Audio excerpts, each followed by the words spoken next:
Hi friends, in Planet Earth Dating, it's Sunday, August 9th, 2020. In both the Lynn life and the Jamie body mind, the authorized souls remain only child souls from the deeper, denser dimensions.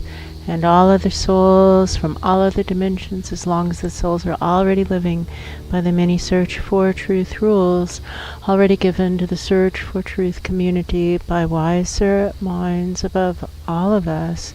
Those rules obviously including looking up to wiser minds above all of us, asking up what now to fulfill some important facet of my soul plan, and then doing whatever wiser minds above say to do. And in this particular circumstance, this sample size of 2, these 2 host lives have this assignment to post videos on YouTube as a way of maintaining a record of all the spirit world's efforts to actually provide the information to humanity that humanity needs. That's right. And then to also provide us a nice clear record of humanity's responses to the spirit world's helpful input. And the spirit world is not blind to humanity's responses that seem to be along the lines of, you're not the boss of me. Yeah, that's right. And we see that that doesn't really work. And we like to remember, it helps us remember that host lives do not have legal standing under divine law, and to not get snippy. And also, just because karma is delayed doesn't mean it doesn't exist. And when we die, as is inevitable, we are held accountable for our actions and our inactions on our soul plan. And this is true for everybody. It's true for you guys. It's true for us. It's true for them. It's true for deeper levels also.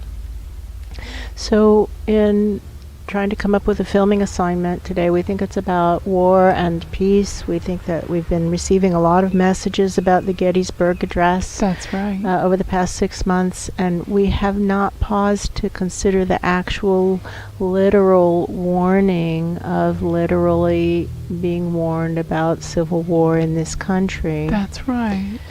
And somebody was pointing that out a couple days ago, and they were pointing out how Dr. Einstein has pointed out one cannot simultaneously prepare for war and also prepare for peace. You have to choose. And what we know is, in our observable experience, with our personal experience with these eyes and these ears, we know that in what should be a nice area, people are stocking up on heavy artillery. That's right. We never thought we were going to be living in the hood where we could hear gunfire on a daily basis. No. But that does seem to be what the situation has devolved into. And given that we're nowhere near a border, it does seem to be that our neighbors are preparing for civil war. That's right. And somebody is pointing out that our ensconced governments seem to be actively promoting civil war as a tactic. That's right. And that means that the military has a choice to make.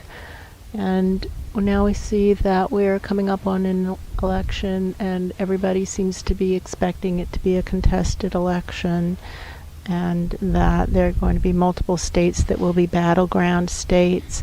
And somebody else has been pointing out to us that those states that are voting battleground states are likely to explode into actual battlegrounds, actual civil war. That's right. As the situation heats up.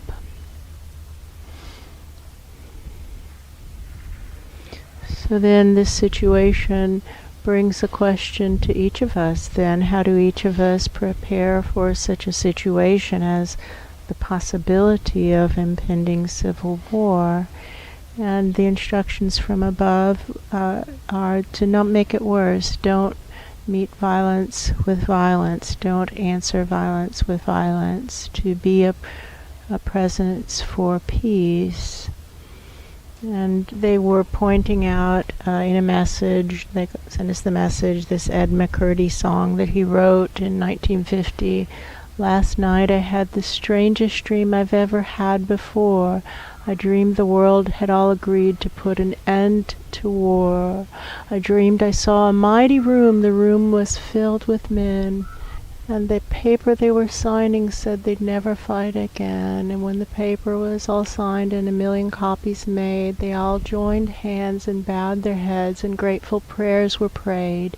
And the people in the streets below were dancing all around with guns and swords and uniforms scattered on the ground. And then we start to realize that Ed McCurdy had a dream. He actually had a dream. That's and the dream true. was in 1950. And when we look through space and time, holy moly, Ed McCurdy nailed it. Yeah, that's true. Thing happened. Now, in what dimension did it occur? That's a different question. That's right. And it's been pointed out to us that the date is a clue that he had the dream in 1950, which was 5 years after Hiroshima and Nagasaki That's right. were destroyed with atomic weaponry. That's right. So at some level, higher powers signed this agreement, no more warfare, and at some denser level, humanity agreed, okay, let's not do that. I'm in for no more warfare. That's right. And our best guess after working through it and trying to figure out what's going on is that the people in the street below who put down their weaponry, that was at the atomic level. That's the right. atoms, you can feel it. You can feel it in the atoms once you learn the skills. It's a 4-year program. You guys aren't going to be able to do it, but whatever. If you were graduates of the program and continued to hone your skills, you'd be able to. There's a handful of you who can. That's right. You can do it. You know I'm talking to you. You can do it.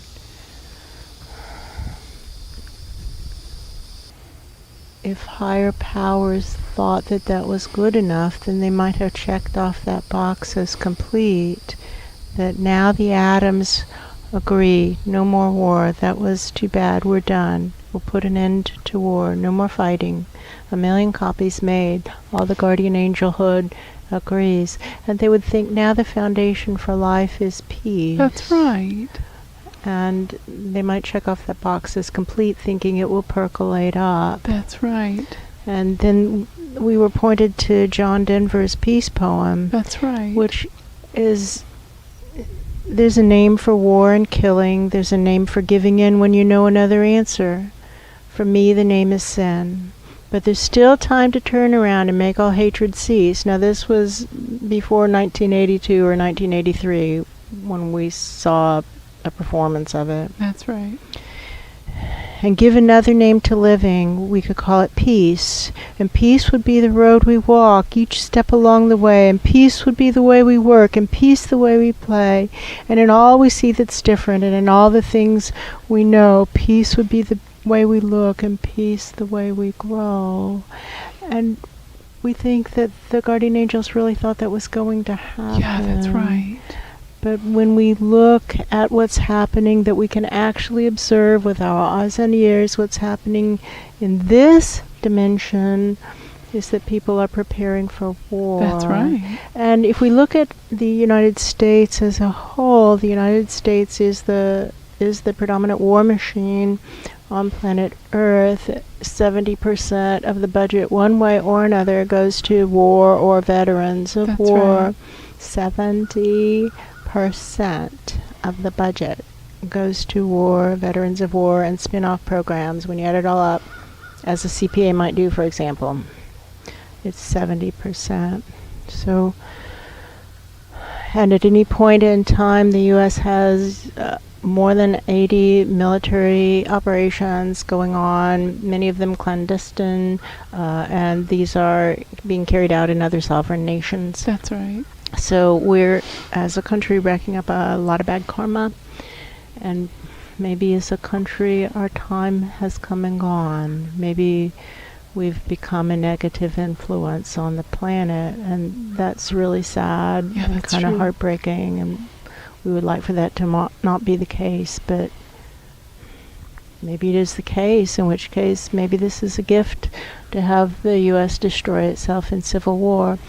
Somebody's really on a roll because they're saying, now listen, those of you guys who live in those contested states, you need to consider if that's really where you want to be living, because your area is likely to become unsafe. That's right. And then to consider what your actions would be, and to take appropriate actions now.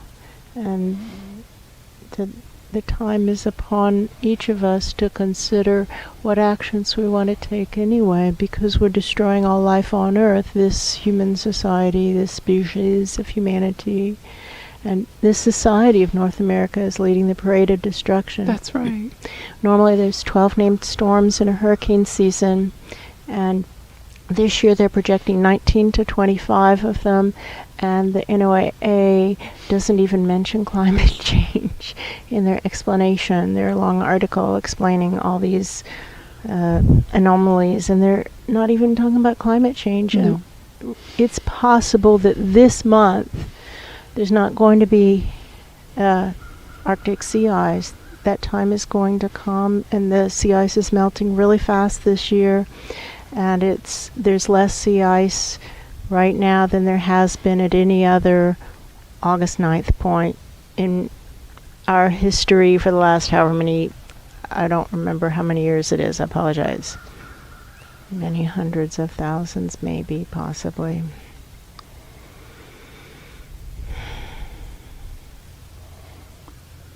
It's happening right now.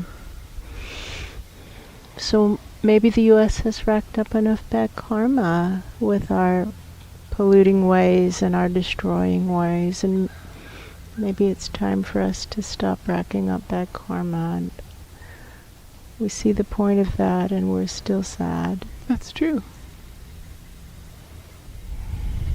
So we wonder, what about that agreement that Ed McCarty saw? That's right. It was a real event. And we can find it in the Akashic libraries, find it, and it's dusty, and it's put away in a way, it's put away kind of like these agreements that protect various rights. Yes. They're not enforced, and Yes. it's just an agreement that we did to get people to shut up, and it's not enforced. That's right. So we ask the guardian angels of these various countries who have been engaging in war, particularly this one. Oh, shoot. See, that's why they're saying enough. It's got to come apart. Right. And live by the sword, die by the sword. I can hear it. I can hear it. Well, what about those who pray for peace? What's happening to the prayers for peace? It looks like these underfunded call centers upstairs. Yeah, they go that's someplace, right. but it's underfunded. That's right. You can see the prayers going up. Yeah, and the phone's recording them. It looks like kind of like answering It looks machines. like answering machines in higher dimensions. Yeah, and so nobody's staffing the peace rooms, just the war rooms. I see staffing in the war rooms. That's easy. Yeah, lots of those. But the now, peace rooms, no. But now, we would like to prepare for peace. They're talking about the transcendental meditation community. That's what they're talking about. We had in our healing practice the opportunity to have as a client somebody who is a leader in the transcendental meditation community. That's right. He was part of the movement that brought Maharishi and his teachings to the U.S. That's right. And established transcendental meditation in the U.S. And they have their teaching center and their meditation domes. And Maharishi gave them an assignment. Before he died, he said, 2,000 people meditating 24 hours a day for peace is what it's going to take to denuclearize the planet, and do it. And then he died. And so they tried, and what they were able to accomplish was 800 people meditating 8 hours a day for peace, and that's a pretty big accomplishment, so bravo.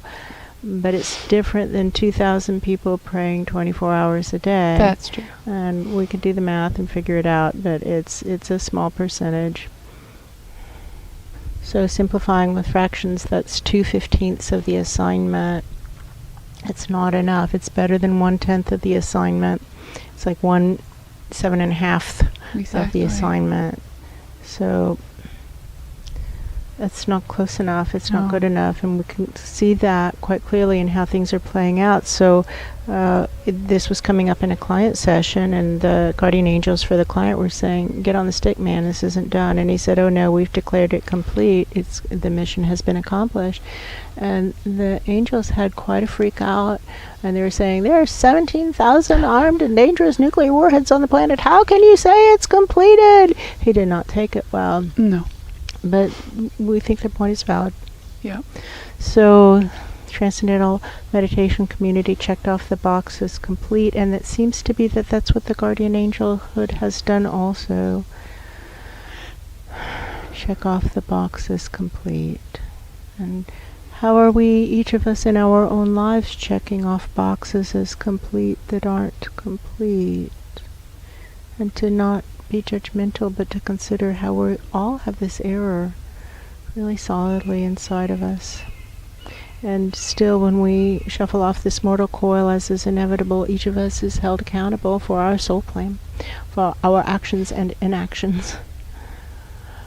And many of us are going to be have the outcome of the collective, because they're not staffed to handle even 300 of the best. That's true. Upstairs in the check-in room. That's right. So it's just an outcome of the collective. And for our chickens, we know they're going to go back to the factory farms because they're ungrateful. That's true. Presumably the same for us ungrateful humans. And we see the attitude of entitlement everywhere in the U.S. at least. That's true. And to consider that that's not going to go well for us in the next life. Maybe we'll be wild creatures struggling to survive. Maybe we'll be the grasshopper who's murdered by the lawnmower, right, or by the weed whacker. We don't want to have a weed whacker. We don't want to participate in that. We can clip it by hand.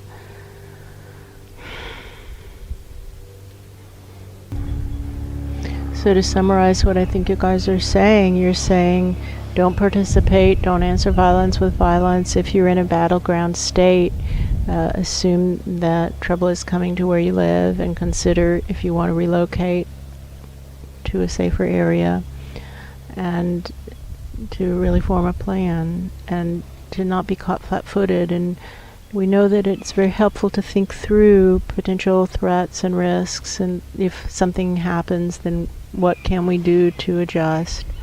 And when we don't think through, then we can panic much more easily. That's true. And that panic isn't pleasant.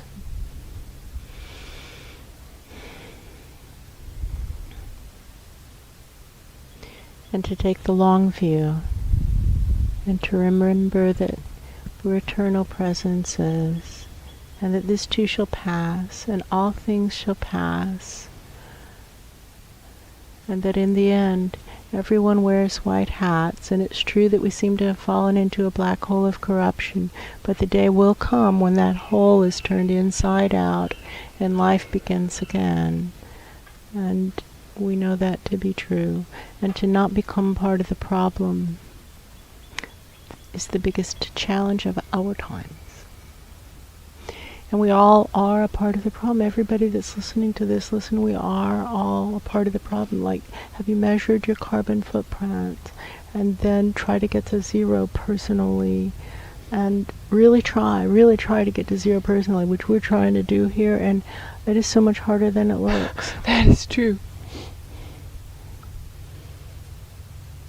And we try to not murder the little creatures. There are endangered native species that are living here. They're trying to make a go of it. Insects and reptiles and amphibians, and they're just being murdered every time quote normal unquote activity like lawn Exactly. care comes through, it's a massacre. And now what do we do about that?